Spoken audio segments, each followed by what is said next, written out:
Stage पे बैठे बाबा और उलमाए किराम व शुहराए इज़ाम व सामीईन व सामियात, अस्सलामु अलैकुम व रहमतुल्लाहि तआला व बरकातुहू।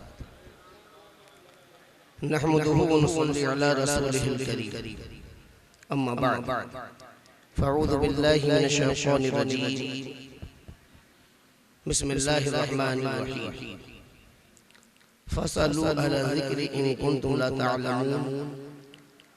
आमन्तु बिल्लाहि व रसूलिहि व सदक़ल्लाहुल अज़ीम व सदक़ रसूलुहुन नबियुल अमीनुल मुबीनुल मतीनुल करीम। नहनु अला ज़ालिका लमिन शाहिदीन व शाकिरीन वल्हम्दुलिल्लाहि रब्बिल आलमीन। निहायत अक़ीदत व अदब व एहतराम के साथ बारगाह मुस्तफ़ा जाने रहमत शमे हुज़्न हिदायत नौबहार जन्नत कंज़े नेमत ख़त्म दौरे रिसालत अनीसिल ग़रबीन मुरादुल मुश्ताक़ीन ताहा व यासीन शफ़ीउल मुज़निबीन रहमतुल लिल आलमीन अहमद मुस्तफ़ा मुहम्मद मुस्तफ़ा सल्लल्लाहु तआला अलैहि वसल्लम की बारगाह अक़ीदत में दुरूद व सलाम का ख़िराज अक़ीदत व फ़र्ज़ मोहब्बत पेश करें। पढ़ें अल्लाहुम्मा सल्लि अला सय्यिदिना शफ़ीना नबीना मुहम्मद मअदनिल मुस्तक़ीम व अला आलिहि बारिक व सल्लिम सल्लल्लाहु व सल्लम अलैका या रसूलल्लाह सल्लल्लाहु अलैहि वसल्लम।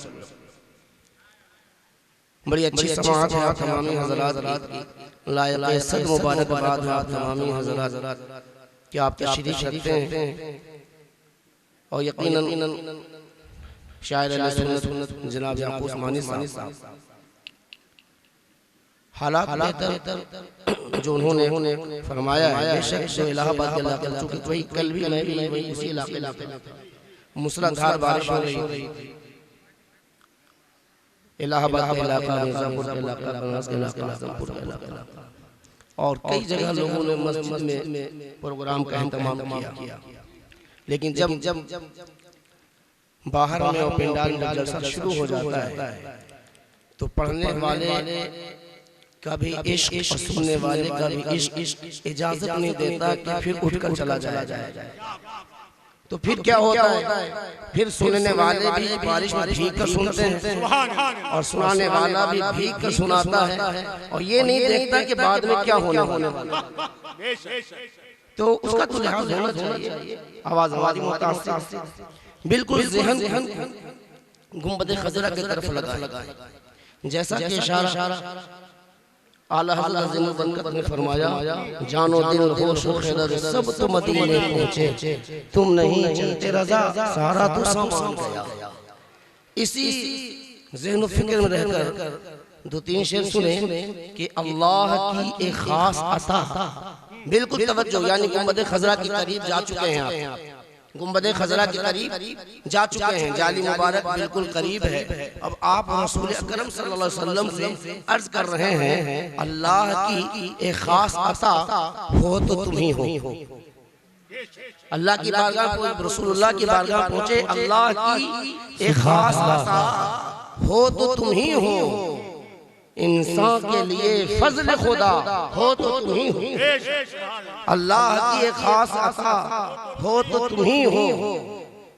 अल्लाह की एक खास अता हो तो तुम ही हो। इंसान के लिए फजल खुदा हो तो तुम ही हो। बीमार मोहब्बत की दवा हो तो तुम ही हो। बीमार मोहब्बत की दवा हो तो तुम ही हो। मुर्दों के लिए आबे बका हो तो तुम ही हो। इंसान को किया जिसने फरिश्तों से भी बाला, इंसान को किया जिसने फरिश्तों से भी बाला, अखलाक के वो नजमे हुदा हो तो तुम ही हो। अखलाक के वो नजमे हुदा हो तो तुम ही हो। और अल्लाह के पैगाम को दुनिया में किया आम, अल्लाह के पैगाम को दुनिया में किया आम, पैगंबर आज़म बखुदा हो तो तुम ही हो।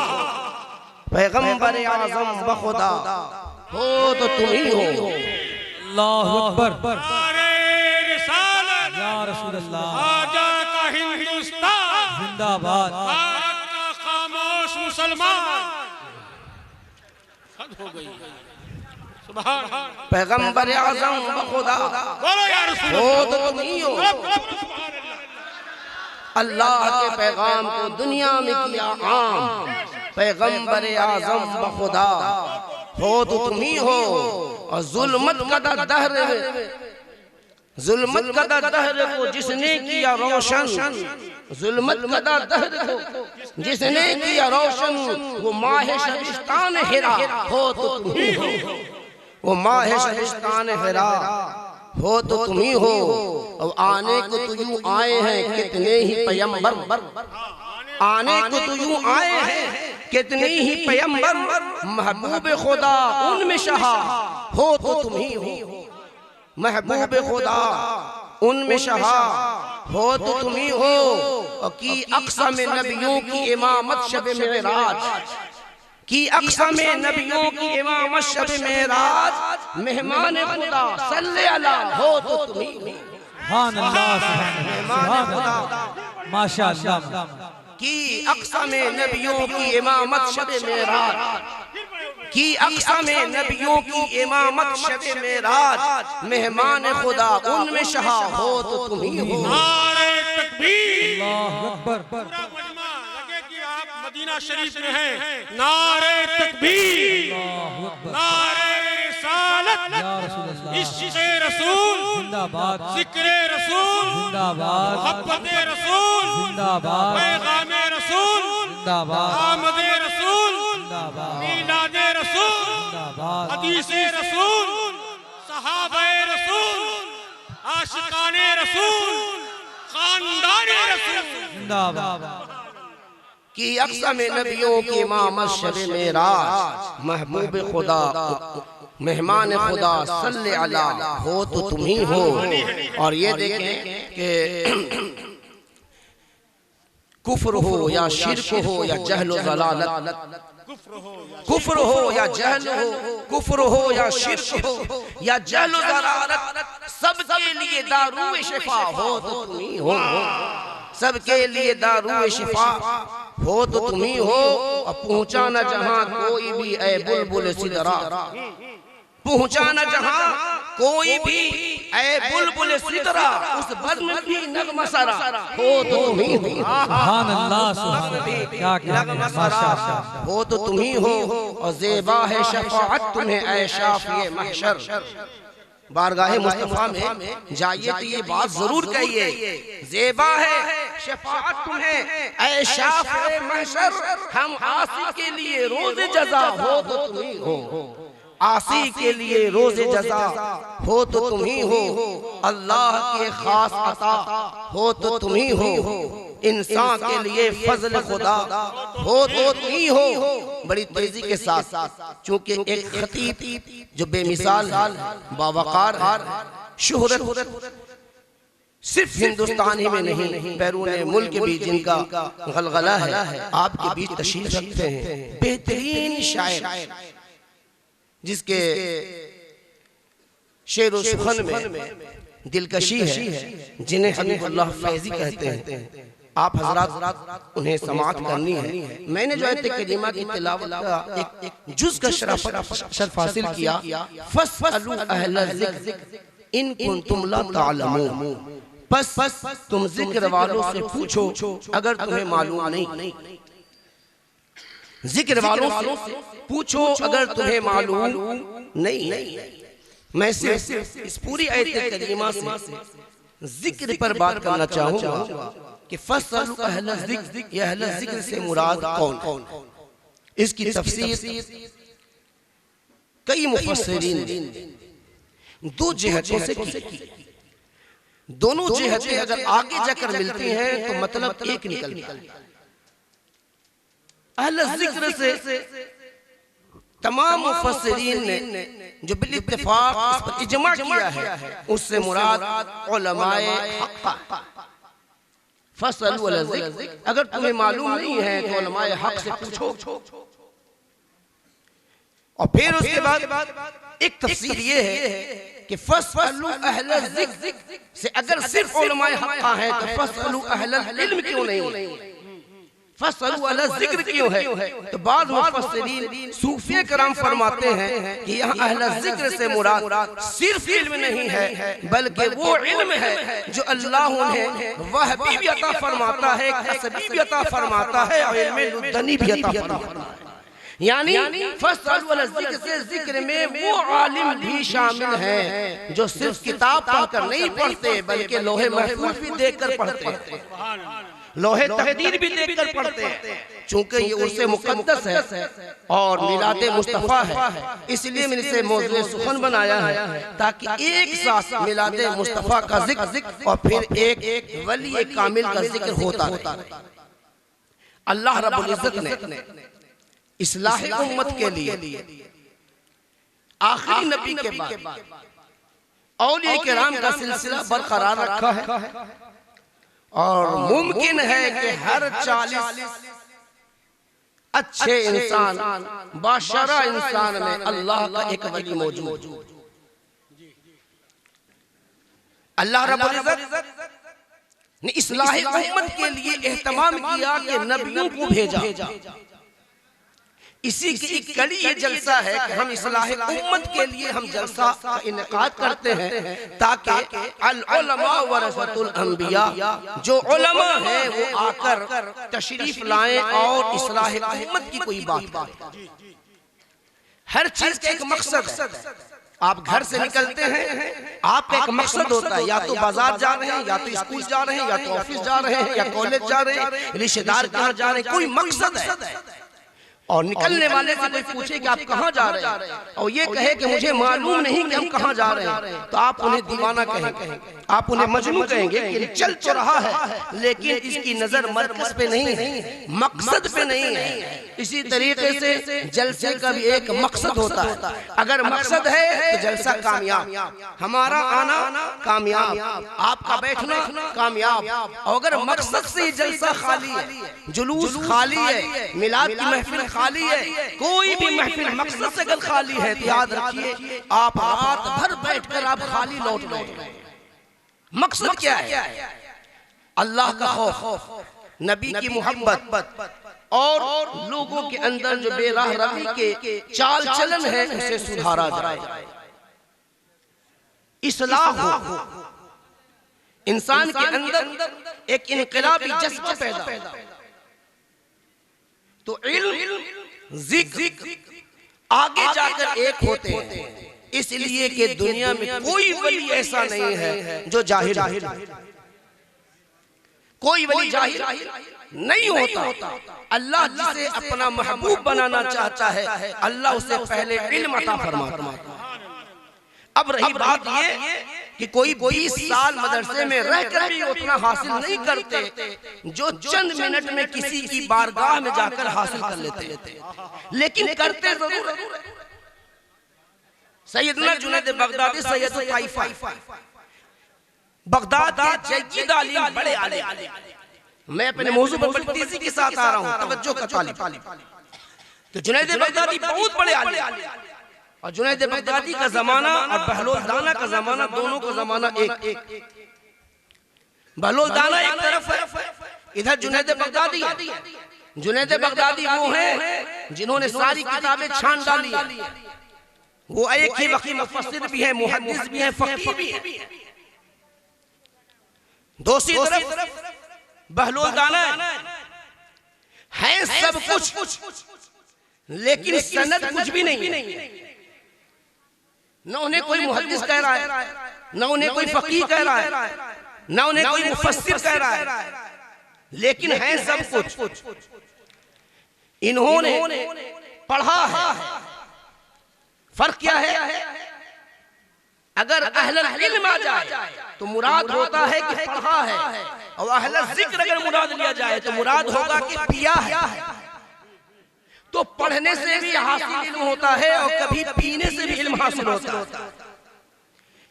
एक बुजुर्ग ऐसे हैं, एक आलिम ऐसे भी हैं कि वो खेत में हल चला रहे थे, खेत में हल चला रहे थे। एक गुजरने वाला गुजरा, बुलाया, गए, सीने से लगाया, अपना जूठा खिलाया, और जब उनके लब से जब जुमले निकल रहे हैं तो वो जुमले निकल रहे हैं जो फकाहत का इजहार हो रहा है, जिससे तफसीर बयान किया जा रहा है, जिससे हदीसें बयान की जा रही है, वो अभी जो खेत में दहकानी कर रहा था अब वो लोगों को इल्म सिखा रहा है। हासिल तो हुआ दोनों तरफ से, इसीलिए इल्म की कई किस्में हैं। तो सैयदना जुनैद बगदादी रहमतुल्लाहि तआला अलैह कौन है? आलिम वक्त, बहलोल दाना, अहले ज़िक्र, जिन्हें लोग दीवाना कह रहे हैं। जुनैद बगदादी से मुलाकात हुई, कहा अस्सलामु अलैकुम। वालेकुम अस्सलाम। जुनैद बगदादी ने कहा कि हुजूर मैं आपसे मुलाकात की है, मैं ये चाहता हूँ कि आप मुझे नसीहत करें। और बहलोल दाना को लोग जो मजनू कहते हैं, दीवाना कहते हैं, वो ऐसे ही कहते हैं कि एक तरफ पहले दाना कहते हैं और फिर उसे मजनू कहते हैं, फिर उसे नादान कहते हैं, दाना कह के मजनू कहते हैं। बहलोल दाना तो ये थे कि जो अदब सिखाते थे तो 1 मिनट में अदब सिखाते थे, 1 मिनट में अदब सिखाते थे। एक मरतबा एक ताजी जा रहा था, उसने कहा कि हुजूर बताइए, आया कदमों में झुक गया, कहा हुजूर बताइए तिजारत के लिए जा रहा हूँ, क्या खरीदूं? आपने फरमाया कि फला रंग का कपड़ा खरीदो। अब उसने क्या किया? जाकर शाम में सारे पैसे से फला रंग का कपड़ा खरीद लिया। मसलन ब्लू बोला, बोलो खरीद लिया। बादशाह ने एक इनाम का मुकाबला कराया और कहा कि सारे को ब्लू कलर का कपड़ा पहनाना है। अब वो महंगे से महंगे में कपड़ा मिला, तो वो चंद ही दिनों में बहुत बड़ा रईस वक्त बन गया। अब तकब्बुर आई, तब घोड़े पर सवार, ऊंट पर सवार जा रहा था, तो अब उतरा नहीं, जमीन पर उतरा नहीं, ऊपर ही से पूछ रहा है बहलोल दाना इस बार क्या खरीदूं? तो कहा कि तरबूज। वो गया और जाने के बाद सारे पैसे का तरबूज खरीद लिया। और तरबूज खरीदने के बाद तेज बारिश आई, सर्दी की वजह से लोगों ने तरबूज खाना छोड़ दिया और सारा तरबूज खत्म हो गया। चंद दिन में अमीर हुआ था, फिर फकीर हो गए। आया हुजूर, ये आपने मेरे साथ क्या किया? कहा मैंने कुछ नहीं किया, जो किया तूने किया। पहले उतर कर पूछा था तो तुझे मैंने वो बताया था जो तुझे मिलना चाहिए, अब उस पर सवार पर बैठे बैठे तू पूछ रहा है, तो अब तुझे मैंने वो बताया जो तुझे मिलना चाहिए। तो इल्म हासिल करने का एक मेयार होता है। जुनैद बगदादी रहमतुल्लाह तआला अलैह पूछते हैं हुजूर बताएं, कुछ इस्लाह करें, मेरी नसीहत हम करें। तो बहलोल दाना फरमाते हैं कि अच्छा ये बताओ कि तुम्हें खाना खाना आता है, खाने का आदाब मालूम है? उसने कहा हाँ खाने का आदाब, चूंकि अपने वक्त के बड़े आलिम हैं, उन्होंने खाने के आदाब बताए। अब ये आदाब मैं कुछ इसलिए बता रहा हूँ कि हमें भी वो आदाब नहीं आते, हम भी खाने में इसका एहतमाम नहीं करते हैं। वाकया बताने का मकसद ये है कि उसमें से कुछ हिस्सा ले लिया जाए, तो कुछ भी हिस्सा अगर ले लेते हैं तो इंशाअल्लाह ताला बहुत कुछ हमारी इस्लाह हो सकती है। कहा जुनैद बगदादी ने हुजूर खाने के आदाब ये है कि हाथ को पहुंचों तक धोया जाए, कलाई समेत धोया जाए। और हम लोग आजकल हाथ कैसे धोते हैं? उंगलियां धो लेते हैं या सिर्फ एक हाथ धोते हैं, सोचते हैं दूसरे हाथ से खाना ही नहीं तो धोए क्यों? हालांकि ये खाने का रिज़्क़ का अदब है कि आप उस खाने के लिए दोनों हाथ कलाई समेत धोएं। हदीस पाक में आता है जिसका मफ़हूम ये है कि जो लोग खाने से पहले दोनों हाथ की कलाई तक धोते हैं, अल्लाह उस घर से कभी भी रिज़्क़ की तंगी नहीं करता। उस घर में हमेशा बरकत होती है। हाथ को धोना, करीब से खाना, यानी बिला वजह हाथ ज्यादा लंबा खाना, खाते वक्त दूसरी पे नजर रखना, बिस्मिल्लाह रहमान रहीम पढ़कर खाना, खाने के वक्त अच्छी गुफ्तगू करना। हमारे ये भी मशहूर है कि खाने वक्त कुछ भी ना बोलो, यहाँ तक कोई सलाम करे तो जवाब दिला दो। हालांकि सलाम करने में जवाब देने में कोई मुज़ायका नहीं, कहीं से मना नहीं है। वो आपको एक खास आदमी आया है, एक बाप खाना खा रहा है, एक बेटा आया है, एक बेटा खाना खा रहा है, बाप आया है बाहर से, वो सलाम कर रहा है। अब आप खाने के लिए 15 मिनट इंतजार करें कि हम जवाब देंगे? और वो तो इसीलिए कि जो लुकमा मुंह में है, सलाम का जवाब देने से आपको कहीं खाने का जो हिचकी ना लग जाए, नुकसान न पहुंच जाए, जैसा लुकमा अंदर चला जाए, तो आप अच्छी गुफ्तगू करते हैं तो सलाम का जवाब भी दे सकते हैं। तो सलाम का जवाब दीजिए, अच्छी गुफ्तगू कीजिए, इसलिए कि खाने के आम हालात में आपका ज़हन जिस तरफ मुतवज्जिह होगा, खुराक उसी तरफ माइल होगा। अगर आप अच्छी बात करेंगे, बुजुर्गों की बात करेंगे, खुशी वाली बात करेंगे, तो वो खाना अगर थोड़ा भी है और ताकत के एतबार से कमजोर भी है, तो चूंकि आपका दिमाग बड़े ही मजबूती के माइल पर जा रहा है, उस खाने में अल्लाह बरकत अता फरमाता है। नारे तकबीर, या रसूल अल्लाह, अल्लाह उसमें ताकत अता फरमाता है। कहा कि खाना करीब से लेना, खाते वक्त दूसरे पे नजर न रखना, बेहतर ये है कि खाने के बाद लुकमे लुकमे में या वाजिदो पढ़ा जाना, या वाजिदो जो खाने के दरमियान में पढ़ेगा, अल्लाह ताला उस हर लुकमे के बदले पेट में उसके नूर पैदा करेगा। या वाजिदो जब मौका मिले या वाजिदो पढ़ ले, जैसे रोटी तोड़ रहा है और खत्म हो गया तो आप या वाजिदो 2 बार पढ़ ले, 1 बार पढ़ ले, अल्लाह हर लुकमे बदला पेट पे नूर पैदा करेगा। खाने के बाद क्या करें? प्लेट साफ करके खाएं, उंगलियां चाट लें और फिर उसके बाद खाने को बर्बाद न करें। दस्तरखान जो बिछाई गई है वो इसलिए बिछाया गया है कि चूंकि दस्तरखान साफ है, जो दाना गिर जाए उसे उठा लिया जाए। जो शख्स दस्तरखान पर गिरे हुए दाने को उठा लेता है, अल्लाह उसके बच्चों को फरमाबरदार बना देता है। सुभान अल्लाह, सुभान अल्लाह। बच्चे नाफरमान नहीं होते। जिंदाबाद है, इस बात की तरफ इशारा है, मेरे बंदे तूने मेरे दाने की कदर की है, हम तेरे औलाद को कदर वाला बना देंगे। खाते वक्त दाना जो गिर जाए उठा ले। और ये मसला याद रखें कि इस सवाब के लिए ऐसा ना हो कि दूसरे के प्लेट के पास गिरे हुए दाना खाएं। अदब ये है कि अपने करीब के दाना खाएं, दूसरे के करीब न खाएं कि वो शर्मिंदा हो जाए। अगर भूल गया हो तो वो शर्मिंदा हो जाए, अपने करीब से खाएं। और उसके बाद आप खाने के बाद आप शुक्र करें, अल्लाह का शुक्र अदा करें। अल्हम्दुलिल्लाह अतअमना व सक़ाना व जअलना मिनल मुस्लिमीन। जब आप किसी के यहाँ मेहमान गए हैं तो आप उसके लिए दुआ करें, अल्लाहुम्मा अतइम मन अतअमनी वस्क़िमन सक़ानी व जअलनी मिनल मुस्लिमीन। ऐ अल्लाह, इस बंदे को जिसने मुझे खिलाया है तो इसे और खिला, जिसने मुझे पानी पिलाया है इसे और पिला, इसलिए कि हम सब मुसलमानों में से हैं। आप ये दुआ करें। और दुआ करने के साथ एक मसला और बता देता हूँ, जो कि आजकल मसला बड़ा अजीब गरीब है, लेकिन वो होता मोहब्बत में है। जैसे उलमाए कराम आए हैं, सारे लोग आए हैं, पीर साहब भी दस्तरखान में बैठे हैं, और जब बैठने के बाद खाने से पहले अब हाथ धुलाना है तो सबसे पहले हाथ किसका धुलाएंगे? अवाम भी है, उलमा भी है, उसमें एक पीर साहब भी बैठे हुए हैं, सैयद आले रसूल है। आप सबसे पहले हाथ किसका धुलाएंगे? पीर साहब को धुलाएंगे। हालांकि ये मसला गलत है, ये मसला गलत है। जब दस्तरखान पर बैठे तो जो सबसे मुकद्दस मुअज़्ज़म है, मुहतरम है, उसे खाने से पहले जब हाथ धुलाया जाए तो सबसे बाद में धुलाया जाए। उसमें मसला ये है कि हाथ धोने के बाद ज्यादा देर उसे इंतजार न करना पड़े, इसलिए कि मेरा मुअज़्ज़म आदमी है, वो मेरा मुकद्दम आदमी है। हाथ धो। नारे तकबीर, अल्लाहु अकबर, या रसूल अल्लाह, जिंदाबाद जिंदाबाद। तो हाथ पहले जो बुजुर्ग तर शख्सियत है, खाने से पहले उन्हें बाद में धुलाया जाएगा। उस मजमे में अगर कोई बच्चा है तो पहले बच्चे को धुलाया जाएगा, अवाम में है तो फिर अवाम में धुलाया जाएगा, फिर उसके बाद कोई शागिर्द है तो शागिर्दों को धुलाया जाएगा, फिर अगर उस्ताद है तो उस्ताद को धुलाया जाएगा, जब अगर कोई बेटा है तो बेटा को धुलाया जाएगा, फिर उसके बाप को धुलाया जाएगा, फिर साहब को धुलाया जाएगा। कि ये लोग उनका तो इंतजार कर रहे हैं, तो ये अदब है।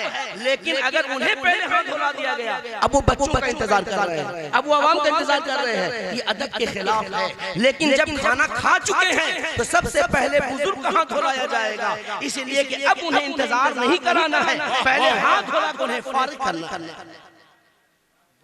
और हम क्या करते हैं, पहले बुजुर्ग ये अदब में करते हैं, लेकिन मालूमात न होने की वजह से करते हैं। तो अपने बुजुर्ग को खाने से पहले हाथ धुलाए, जब खाना खा चुके हैं तो बाद में उन्हें सबसे पहले धुलाए, उन्हें बाद धुलाए, खाने के बाद सबसे पहले धुलाए। और धुलाने के बाद क्या करें, अल्लाह का शुक्र अदा करें। ये सारे अदाब व एहतराम खाने के जुनैद बगदादी ने बताया, ये हम अपनी जुबानों में बता रहे हैं। जो जुनैद बगदादी ने बताया होगा कितना आलीशान बताया, इतने बड़े बुजुर्ग ने जो बताया होगा कितना बेहतरीन अंदाज में बताया होगा, सब कुछ बता दिया। लेकिन जब सारे आदाब बताए तो बहलोल दाना गजबनाक हो गए, बहलोल दाना गजबनाक हुए, अपने दामन को झाड़ा और ये कहते हुए चल दिए कि अपने वक्त के आलिम बने बैठे हो, तुम्हें खाना भी नहीं खाने आता, अपने वक्त के आलिम बने बैठे हो और अभी तक तुम्हें खाना भी नहीं आता। जुनैद बगदादी को भगा दिया कि मैं तो सुनता था कि बगदाद का सबसे बड़ा आलिम तू है और तुझे अभी तक खाने के आदाब नहीं मालूम।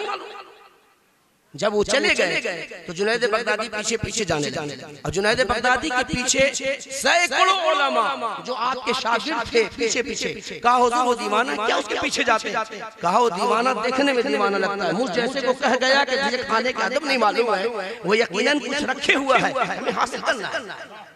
यहाँ से जुनैद बगदादी ने इशारा दे दिया कि जब तुझे किसी से हासिल करना हो तो अपने जुब्बा इमामा को न देखना कि मैं जुब्बा वाला हूँ, मैं इमामा वाला हूँ, मैं सनद वाला हूँ।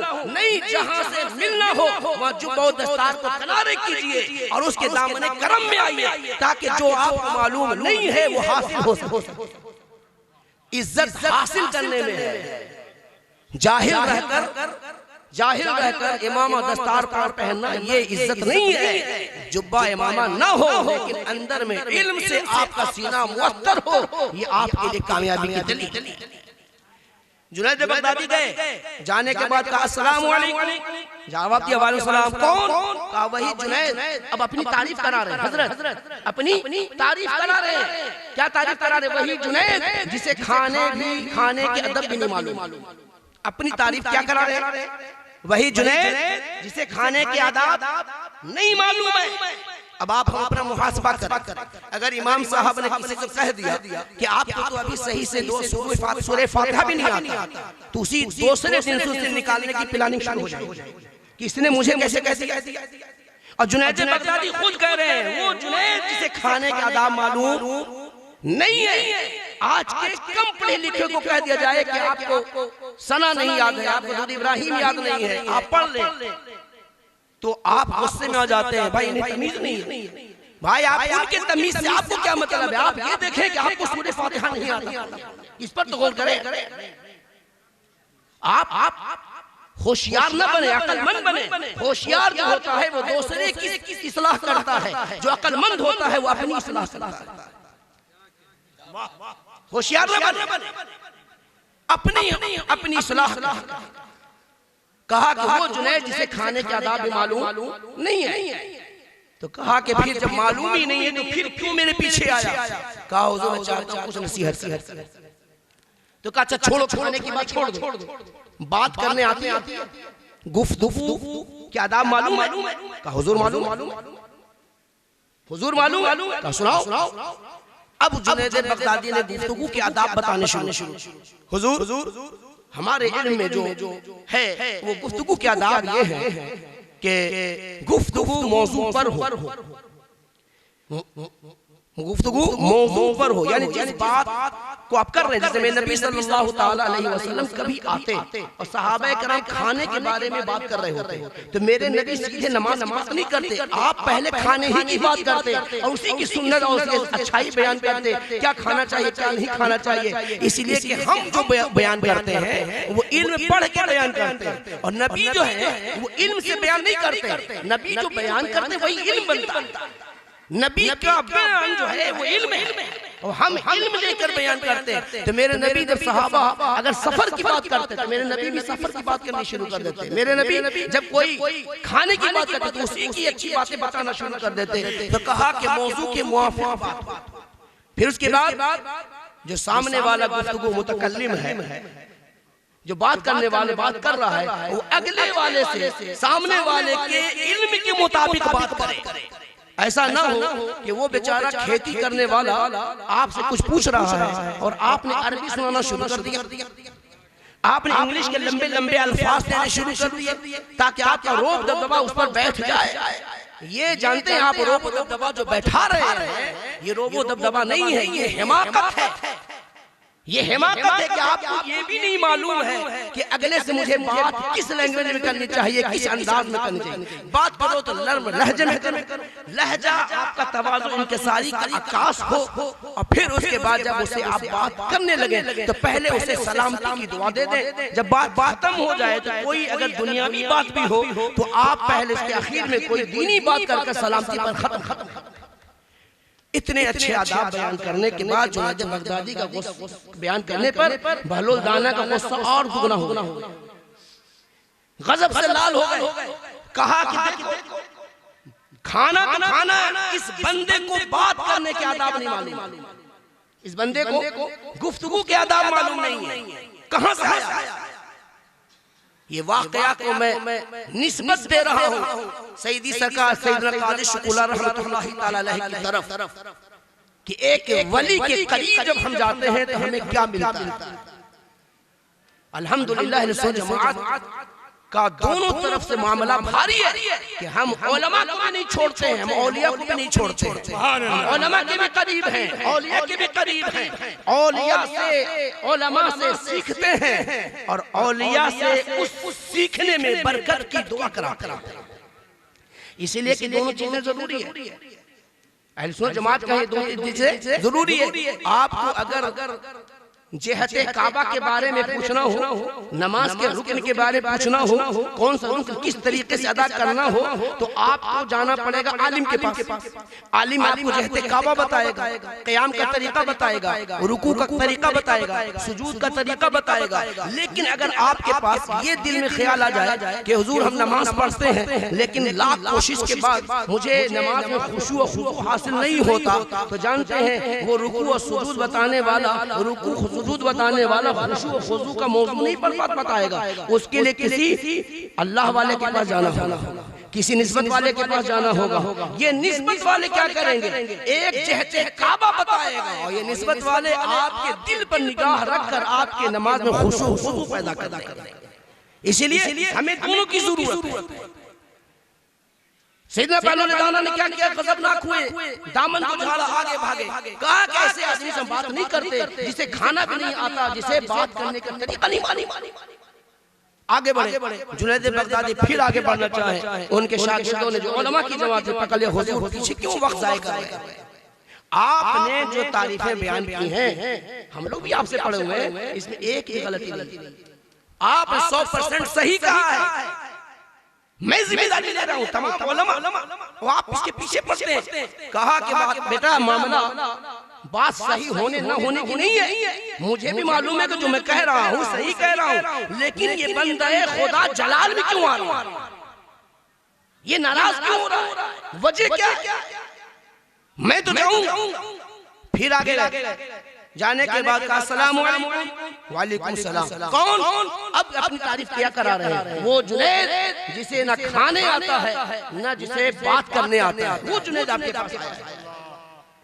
जुनैद बगदादी ने कहा तो फिर क्यों आए हो, कहा हुजूर नसीहत है। तो कहा कि जो छोड़ो, खाना छोड़ो, बात छोड़ो, सोने आता है। लास्ट इंसान का स्टेज क्या है, आखिर मरहला क्या है, कुछ ना आता हो तो सो जाइए। जुनैद बगदादी जैसे आलिम को बहलोल गाना अब क्या बता रहे, कहां लेकर आ गए, नींद के पास लेकर आ गए, बिस्तर के पास लेकर आ गए। सोना आता है, कहा हुजूर आता है। उसके बताओ उसकी तारीफ क्या है, उसके अहकामात क्या है। कहा कि हुजूर उसका ये है कि जल्द सोया जाए, इशा के बाद जल्द सोया जाए। जो आज हम और आप बगैर किसी काम के ताखीर करते हैं, मोबाइलों में, बात में, गुफ्तगू में, और फिर नमाजें कज़ा होती है। जमात तो छुट्टी है, नमाज घर में भी नहीं पढ़ती। जल्द सोया जाए, बावजू सोया जाए, वुजू के साथ सोया जाए। फिर उसके बाद बिस्तर को झाड़ लिया जाए। मैं नबी सल्लल्लाहु अलैहि वसल्लम की सुन्नत है कि जब भी आप बिस्तर पर जाएं तो बिस्तर अगरचे साफ हो, आप ऊपर की चादर को झाड़। एक यहूदी इसलिए इस्लाम कबूल किया कि उसे मालूम हुआ कि एक नबी ने फरमाया है कि बिस्तर झाड़ कर सोना चाहिए। उसने सोचा कि चलो झाड़ लेते हैं। जो आज झाड़ा तो उसके बिस्तर से एक बिच्छू निकला। कहा अगर आज न झाड़ा होता तो आज मैं मर गया होता, आज जिंदा हूं तो उस नबी की सुन्नत की वजह से हूं। उसने फौरन कलमा पढ़कर मुसलमान। नारे तकबीर, अल्लाह, नारे रिसालत, या रसूल मसलके आला हज़रत जिंदाबाद, नारे तकबीर, अल्लाह, नारे रिसालत, जश्न ईद मिलादुन नबी जिंदाबाद।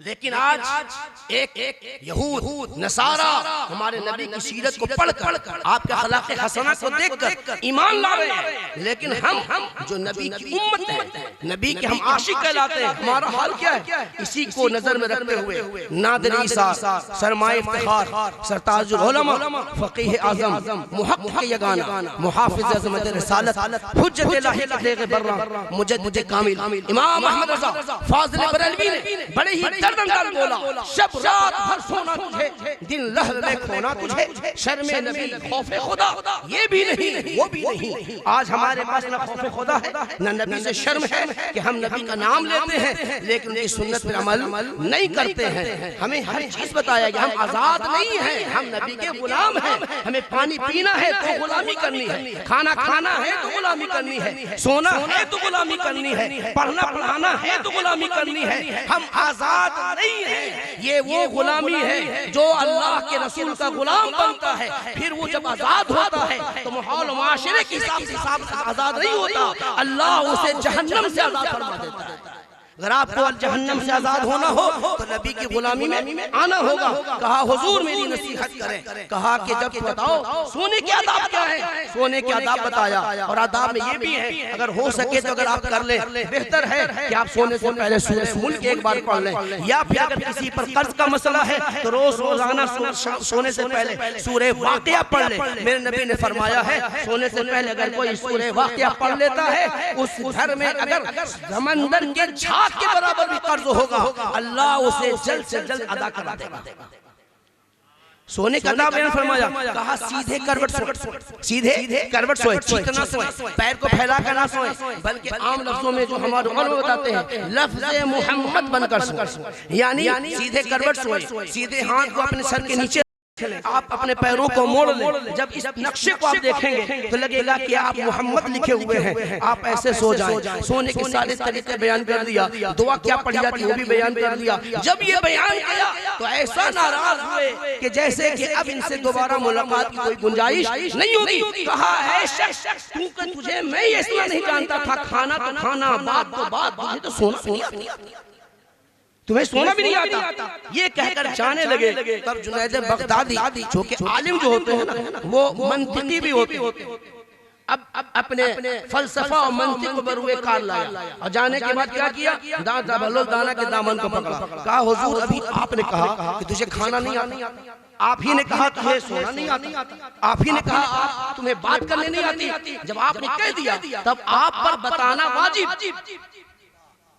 अब आप पर बताना वाजिब। इसीलिए कहा गया आप आलिम को बुरा भला ना कहें अगर वो कुछ भी न करता हो, चूंकि उसके पास इतना इल्म जरूर है कि बचना कैसे। आलिम के पास इतना इल्म जरूर है, आप अगर कम इल्म भी है, आप अगर हर कोई एक कैटेगरी का नहीं होता, सारे इंजीनियर स्कूल में पढ़ते हैं, सारे डॉक्टर इतने मशहूर नहीं हो पाते सारे, लेकिन आलिम जो भी है जिसके पास आलिम की डिग्री है, आलिम है, उसकी ताज़ीम करे, इसलिए उसके पास एक सलाहियत मौजूद होती है। अगर कुछ न कहो लेकिन उसे बचा कैसे जाता है, अल्लाह के हुजूर कैसे माफी मांगी जाती है, नबी को कैसे मनाया जाता है, वली के जाके करीब उनसे किस तरीके से दुआएं कराई जाती है, तो अब से आजाद कराना मालूम हो ना हो, आजाद होना उसे मालूम होता है। दामन को पकड़ा और कहा कि हुजूर अब आप पर बताना वाजिब। जब ये कहा फौरन बैठ गए, कहा कि ठीक है तुमने जब कह दिया बताना वाजिब तो हम बता देते हैं। कहा कहां से बताऊं, कहा हुजूर वहीं से बताइए जहां से आपने शुरू किया। आपने पूछा कि खाने का आदाब क्या है, हमारे ख्याल से तो हमने सही कहा है। अब चूंकि वाजिब हो गया ना तो पहले नहीं बता रहे थे तो जलाल में आ रहे हैं, और जब बताने की बारी आई तो अब आप पर जमाल आ गया, आप पर जमाल आ गया। इसीलिए उस्ताद के किसी हरकत पर आप नाराज ना हो, उनका जलाल भी आपके लिए काबिल तारीफ होना चाहिए, उनका जमाल भी आपके लिए काबिल तारीफ होना चाहिए। कभी जलाल में भी कुछ दे देते हैं, कभी जमाल में भी कुछ दे देते हैं। अब तबस्सुम रेज़ हुए, कहा कि बेटा जुनैद तुमने जितनी भी तारीफें की और आदाब बताए हैं उनमें सबका सब सही, उनमें सब सही है। जो तुमने कहा हाथ धोना चाहिए, बिस्मिल्लाह पढ़ खाना चाहिए, छोटे लुकमे खाना चाहिए, 3 उंगली से खाना चाहिए, इसके बहुत सारे आदाब मैंने चंद आदाब बताए, उन्होंने सैकड़ों आदाब बताए होंगे। तुमने जो आदाब बताए सबका सब सही है, तो कहा हुजूर जब सब सही है तो नाराज क्यों हो गए? तो कहा इसलिए नाराज हुआ कि बताया तो सब सही है लेकिन उसमें असल कोई नहीं है, सब फरा है। फरा यानी नकल, असल का अक्स, नकल है, असल नहीं है। तो कहा हुजूर असल क्या है? तो कहा जुनैद तुमने कहा हाथ धोना चाहिए, वुज़ू करना चाहिए और बिस्मिल्लाह पढ़ना चाहिए, ये दुआ पढ़ना चाहिए, दुआ पढ़ना चाहिए, ये सब फरा है। असल ये है कि जिस खाने के तुम आदाब बता रहे हो वो खाना हराम है या हलाल है, ये पता लगाना असल है। अगर हराम हो देने वाला नहीं है। अगर खाना हराम है तो आप बिस्मिल्लाह नहीं पूरा कुरान पढ़ लीजिए तो वो हराम हलाल थोड़ी हो जाएगा, वो आपके आदाब थोड़ी काम आएंगे। तो असल ये है कि जिस खाने के आदाब आप बयान कर रहे हैं उसको ये देखना होगा कि वो खाना हराम है या हलाल है। उसके बाद कहा अच्छा गुफ्तगू, कहा वो वाला भी तुमने सब सही बताया, वो वाला भी सब सही बताया है लेकिन वो भी तुमने नकल ही बता डाला, असल तक नहीं पहुंचे। अब इससे ज़हन जाता है कि बहुत सारे लोग हैं जो बाकमाल हैं लेकिन कुछ लोग ऐसे भी हैं कि बाकमालों के बाकमाल हैं, उनकी पहली निगाह असल पर होती है, पहली निगाह असल पर होती है। और हम में बहुत सारे लोग ये हैं कि हजारों फरा के बाद असल तक पहुंचते हैं, हजारों फरलांग सफर के बाद हम असल तक पहुंचते हैं। इसलिए कहा वो भी फरा है, नकल है, असल नहीं है। जो तुम ये कह रहे हो नर्म लहजा में बात करनी चाहिए, तो कहा लफ्ज़ दल्लाल बेचने वाला, खरीद फरोख्त कराने वाला, उससे नर्म लहजा किसका होता है? जो डुबाने वाले होते हैं उनसे नर्म लहजा किसका ज्यादा होता है? आपका जिससे जितना भी नुकसान हुआ है उसी से नुकसान हुआ होगा जिसका लहजा नर्म हुआ होगा, अंदाज बड़ी हसीन। आप इस कदर भरोसा कर लेते हैं कि उतना भरोसा अपने भाई और बाप पर नहीं करते, नर्म लहजा होता है। तो कहा ये सब असल नहीं है, असल ये है कि जो गुफ्तगू कर रहा है, तुम जो जिससे गुफ्तगू कर रहे हो ये नफ्स के गुलाम बनकर कर रहे हो या अल्लाह के रसूल के रजा के मुताबिक कर रहे हो, ये असल है। अगर ये असल है तो फिर लहजा भी काम देगा, तवाज़ु भी काम देने वाली, इनकिसारी भी काम देने वाली है। अगर ये नहीं तो कुछ भी काम देने वाला नहीं। कहा हुजूर सोने का मसला क्या है? सोने का मसला क्या है? कहा उसने भी तुमने जो आदाब बताए सारे आदाब सही बताए हैं लेकिन काम वही कर गए जो दोनों में कहे थे, उसमें भी असल नहीं बताया, सब फरा है, नकल है। कहा हुजूर आदाब, कहा तुमने जो बिस्तर के आदाब बताए, सोने के आदाब बताए, सूरह मुल्क की तिलावत कर रहे हो, सूरह वाक़िया की तिलावत, ये आदाब है लेकिन फरा है। असल ये है कि सोने से पहले ये देखना होगा कि तुम किसी को नाराज करके तो नहीं सो रहे। ऐसा तो नहीं है कि माँ उधर रो रही है, बाप इधर हिचकी ले रहा है और तुम यहाँ वुज़ू बना रहे हो, वालिदैन पैसे के लिए तरस रहे हैं, खाना उन्हें गुलाम बना कर दे रहे, उन्हें अपने माथे हाथ रखे हुए हो।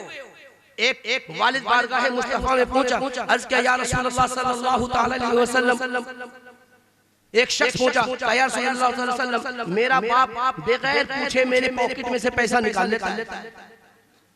तो मेरे नबी ने समझाया नहीं, पहले खूब रोए, इतना रोए कि रेशे मुबारक आंसू मुबारक से तर हो गए, रेशे मुबारक तर हो गए।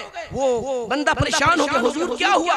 कहा तू ये पूछता है कि मेरा बाप बगैर पूछे मेरी जेब से निकाल लेता है, तुझे मालूम नहीं तू तेरा माल सब तेरे बाप का, तू तेरा माल सब तेरे बाप का है। याद रखिए अगर वालिदैन को अगर आपने जो उनका हक है, लफ्ज क्या है? जो उनका हक है, ये लफ्ज जो हक है ये उर्फन है, असल लफ्ज ये है कि सब उन्हीं का हक है। जो उनका हक जो आता है मसला फिक़ा में जो आता है, जो उनका हक दिया जाए ये उर्फन है। असल ये है कि सब उन्हीं का हक है, उनके देने के बाद जो बचे वो मदरसा में दे सकते हैं, वही मस्जिद में दे सकते हैं, वही गरीबों में दे सकते हैं। और माँ बाप को ना दिया और सैकड़ों सीमेंट अपने तारीफ के लिए मस्जिद में लिखवा दिया। याद रखिए एक बोरी काम आने वाली नहीं। आप गरीबों में बांट रहे हैं, बांटना कुछ काम नहीं आने वाला, चाहे वो मुहद्दिसे वक्त हो, मुफस्सिरे वक्त हो, फकीहे वक्त हो, चाहे दसों हज सैकड़ों हज किया हुआ हो, जिसके वालिदैन राजी नहीं हैं उससे ना अल्लाह राजी है ना उससे रसूल राजी। तो कहा कि तूने सब सारा बताया, सूरह मुल्क पढ़ रहा है, सूरह वाक़िया पढ़ रहा है, वुज़ू बनाकर सो रहा है, बिस्तर झाड़ के पढ़ रहा है, ये तो देख कि बिस्तर की गंदगी तो दूर कर रहा है, लेकिन तेरी वजह से जिसके दिल दुख हो गए, असल ये है इसका मुहासबा कर कि सोने से पहले तुमने कितने को धोखा दिया, कितने से झूठ बोला, कितने का माल कसब किया है, कितने को फरेब किया है, कितने को धोखा दिया है। इससे पाक हो जाओ। जब इससे पाक हो जाओगे तो फिर क्या होगा? बिस्तर झाड़ना भी सवाब, वुजू करना भी सवाब, सूरह मुल्क की सारी फजीलतें हासिल हो जाएंगी। आज लोग कहते हैं कि हम तो सब कुछ करते हैं लेकिन फायदा नहीं होता। उसकी असल वजह यही है कि आप फरा पे अमल करते हैं, असल अमल नहीं करते। असल पे अमल करें। हमारे नबी सल्लल्लाहु ताला अलैहि वसल्लम इसी कड़ी से जुड़ते हुए मिलादुन नबी मुस्तफा जान रहमत के करीब आते हैं। मेरे नबी सल्लल्लाहु ताला अलैहि वसल्लम के सिर्फ गुलाम बने। मेरे नबी तो ऐसा नवाजते हैं कि आप तसव्वुर भी नहीं ला सकते। मेरे नबी ऐसा नवाजते हैं, खाने काबा में मेरे नबी तवाफ कर रहे हैं, खाने काना में मेरे नबी तवाफ कर रहे हैं। तवाफ कर रहे हैं तो क्या देखा कि आगे एक देहाती गरीब जो किसी तरीके से चल काबा तक पहुंच गया है और वो तवाफ काबा में मशगूल है, लेकिन चूंकि वो देहाती है, उसे इल्म से वाबस्ता नहीं है, तो क्या कर रहा है? या करीमो या करीम। निज़ाम रहमत पहुंचा तो वहां भी या करीम, हतीम काबा पहुंचा तो वहां भी या करीम, रुकन यमानी पहुंचा तो वहां भी या करीम, रुकन या कराकी पहुंचा तो वहां भी करीम, हज सजबात पहुंचा तो वहां भी या करीम। यानी चारों तरफ या करीम पढ़ रहा है, जबकि दुआएं अलग अलग हैं। और ये मेरे नबी का एहसान है, ये मेरे नबी की रहमत है कि मेरे नबी ने भी बयान फरमा दिया, मेरे गुलामों अगर तो खाने काबा का तवाफ करो तो अलग अलग दुआएं हैं, लेकिन अगर दुआएं याद ना हो तो हर तरफ तुम मुझ पर दुरूद भेजो तो बस वो दुरूद ही हर दुआ के मुकाबिल हो जाएगा। दुरूद पढ़ते रहे। वो क्या कर रहा था? या करीमो या करीमो या करीमो। मेरे नबी सल्लल्लाहु अलैहि वसल्लम जब गए तो मेरे नबी सल्लल्लाहु अलैहि वसल्लम पीछे थे। जब उसने कहा या करीमो तो मेरे नबी भी पढ़ रहे हैं या करीमो। रुकने यमानी पे गया तो उसने पढ़ा या करीमो, तो मेरे नबी ने भी पढ़ना शुरू किया या करीमो। रुकने यकानी पे इराक के गया तो वहां भी या करीमो। वो शख्स जान गया कि मुझे मालूम है कि मुझे नहीं मालूम है कि यहाँ क्या पढ़ना चाहिए, लेकिन ये शख्स जिसका चेहरा चांद से ज्यादा रोशन है, अरबी वो नस्ल है, इसे तो जरूर मालूम होगा कि कहाँ क्या पढ़ना चाहिए, तो आखिर वही क्यों पढ़ रहा है जो मैं पढ़ रहा हूं। जब एक दो चक्कर लगा दिया तो वो शख्स घूमा, कहा ऐ रोशन चेहरे वाले, जो जुमला बयान किया, ऐ रोशन चेहरे वाले, अच्छी कद्दो कामत वाले, अगर तेरे इस रोशन चेहरे और कद्दो कामत का लिहाज न होता तो मैं तेरी शिकायत अपने नबी से करता कि तू मेरी तौहीन कर रहा है, मेरा मजाक उड़ा रहा है, मुझे पेंडू समझ रहा है, मुझे देहाती समझ रहा है, कि मेरी नकल उतार रहा है। तुझे मालूम है कहाँ कहाँ पढ़ना चाहिए, मुझे मालूम नहीं है कि मेरी नकल उतार रहा है। जब इतना जुमला कहा तो मेरे नबी ने इरशाद फरमाया कि तू जिस नबी से शिकायत करने वाला है कि उस नबी को पहचानता है? उसने कहा नबी ने तो पहचानता नहीं, नबी को नहीं पहचानता। तो कहा ईमान कैसे लाया? कहा सुनकर लाया, वादी में रहता हूँ, वादी बता में रहता हूँ, आपकी तारीफ, उन नबी की तारीफ सुनकर मैं ईमान ले आया। जब ये कहा तो मेरे नबी ने फरमाया कि सुन, जिस नबी पर तू ईमान ले आया है और जिस नबी के पास शिकायत करना चाहता हूँ, नबी मैं हूँ, वो नबी मैं हूँ। रूहुल रियाज़ी बड़ी मुफस्सल अंदाज़ में अरबी में किया गया, लेकिन पहले बोला कि चूंकि यहाँ अरबी की जरूरत नहीं है, उर्दू ही अच्छी तरीके से अगर हम बोल लें और समझ लें बहुत बड़ी बात है। तो क्या कहे? नारे तकबीर, नारे तकबीर, नारे रिसालत, नारे रिसालत, पीरे तरीकत, सैयद गुलाम अरशद रशीद सिवानी, सैयद गुलाम अरशद रशीद सिवानी, नारे तकबीर, नारे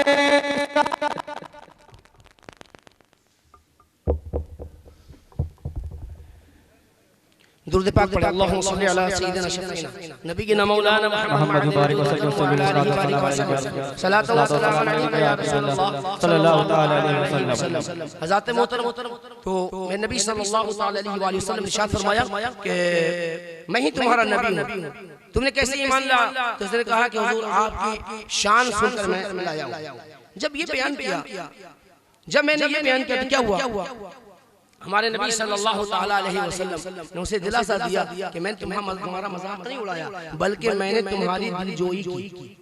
तुम्हारे दिल में हर वक्त ख्याल आ रहा था कि मैं या करीमो पढ़ रहा हूँ, इसके अलावा मुझे कुछ आता ही नहीं। तो मैंने भी या करीमो पढ़ा था कि तुम्हें ये एहसास हो जाए कि और लोग हैं जो यही काम कर रहे हैं। मैं तुम्हारी दिलजोई की। आप अंदाजा लगाए मेरे नबी मुझ पर मेहरबान कितने हैं कि सब कुछ जानते हुए दुआ या जुमला बदल रहे हैं मेरे लिए, और वही पढ़ रहे हैं जो एक देहाती पढ़ रहा है, या करीमो पढ़ रहे हैं।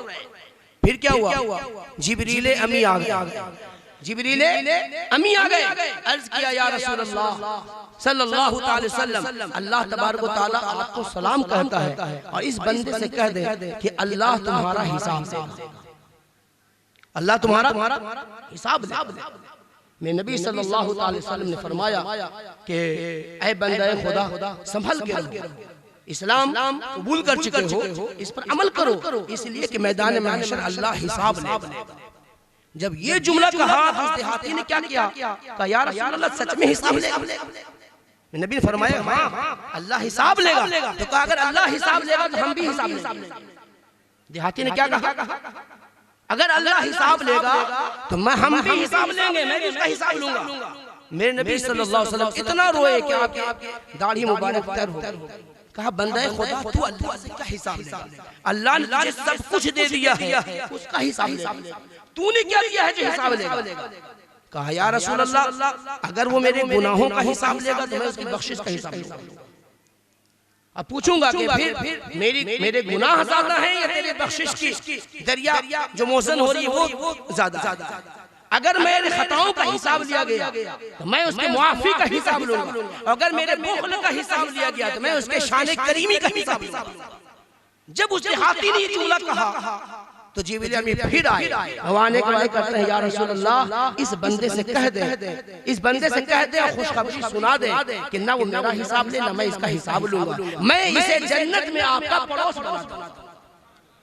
नबी इतने मेहरबान हैं जिनकी सुन्नत को हम भुलाए बैठे हैं। अल्लाह तबारक व तआला हम तमाम को सुन्नत मुस्तफा पर अमल करने की तौफीक रफीक अता फरमाए, वालिदैन का अदब व एहतराम करने की तौफीक रफीक अता फरमाए, हम तमाम को शरीयत इस्लामिया पर गामजन फरमाए। व आखिर दावाना अनिल हम्दुलिल्लाहि रब्बिल आलमीन। अस्सलामु अलैकुम व रहमतुल्लाह।